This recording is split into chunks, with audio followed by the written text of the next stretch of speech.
ಅಲ್ಲಿ ಈ ಶೆಟ್ಟಿಯವರ ಮಾತನ್ನಷ್ಟು ಕೇಳಿದೆಯೋ ಇಲ್ಲವೋ? ಅದಕ್ಕೆ ನನಗೇನು ಮಾಡಂದ್ರಿ? ಲೇ ಹಾಗಲ್ಲೇ ನಿನ್ನ ಹತ್ತಿರ ಇದ್ದ ಒಡವೆಗಳನ್ನಾದರೂ ಕೊಟ್ಟು ಈ ಶೆಟ್ಟಿಯವರ ಸ್ವಲ್ಪ ಸಾಲವನ್ನಾದರೂ ತೀರಿಸೋಣ. ಅಮ್ಮಮ್ಮ, ನನ್ನ ಹತ್ರ ಇಲ್ಲ ನೋಡಿ ವಸ್ತ್ರ ಒಡವೆಗಳು.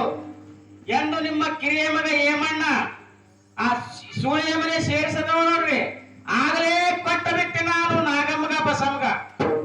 ಹಾಗಾದರೆ ಆ ಬಸಮ್ಮ ನಾಗಮ್ಮನ ಹತ್ತಿರ ಇದ್ದ ಒಡವೆಗಳನ್ನಾದರೂ ಇಸಿದುಕೊಂಡು ಬರ ಹೋಗು. ನಾಗು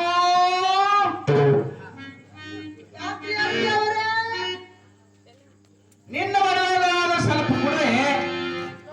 ನೀವು ಯಾಕೆ ಹೋಗುತ್ತೀರ ಅನ್ನೋದು ನನಗೆ ಚೆನ್ನಾಗಿ ಗೊತ್ತು. ಯಾಕಂದರೆ ಇವತ್ತು ಒಡವೆಗಳು ನಿಮ್ಮ ಕಣ್ಣಲ್ಲಿ ತುತ್ತುತ್ತವೆ. ನಾನೇನು ಕೊಡುವುದಿಲ್ಲ ಕೊಡುವುದಿಲ್ಲ ಕೊಡುವುದಿಲ್ಲ.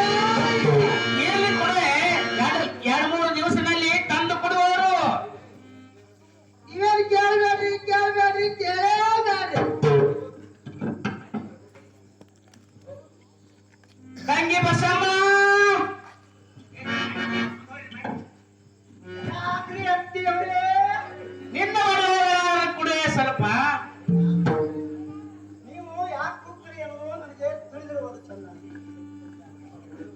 ಇವಿಷ್ಟು ಒಡವೆಗಳು ನಿಮ್ಮ ಕಣ್ಣಲ್ಲಿ ಒತ್ತುತ್ತಿರು. ನಾನೇ ಕೊಡುದಿಲ್ಲ ಕೊಡುದಿಲ್ಲ ಕೊಡುವುದಿಲ್ಲ.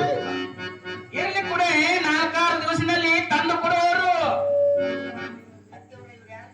ಅಯ್ಯ ಅತ್ತಿಯವರ ನೀವೇನ್ ಕೇಳಬೇಡ್ರಿ ಕೇಳಬೇಡ್ರಿ ಕೇಳಬೇಡ್ರಿ.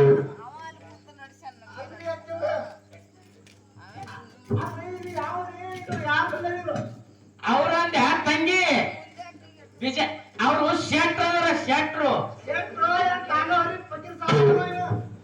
ಆ ನಾನು ಬಿಜಾಪುರ ಟಾಂಗಾವಲ ಮಾಡಿದೀನಿ. ಶೆಟ್ರ ಅಂತ ತಂಗಿ ಶೆಟ್ರ ಅಂತವ್ರು.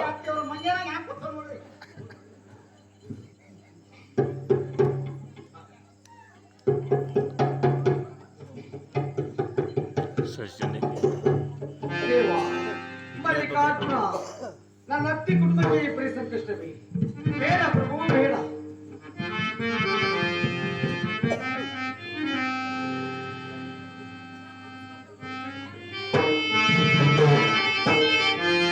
ಯಾಕೆ?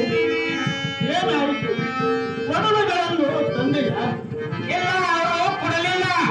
ನೀವೇ ಅವರ ಕಡೆಯಿಂದ ಒಡವೆಗಳನ್ನು ತರುವುದು ಆಗಲಿಲ್ಲವೇ?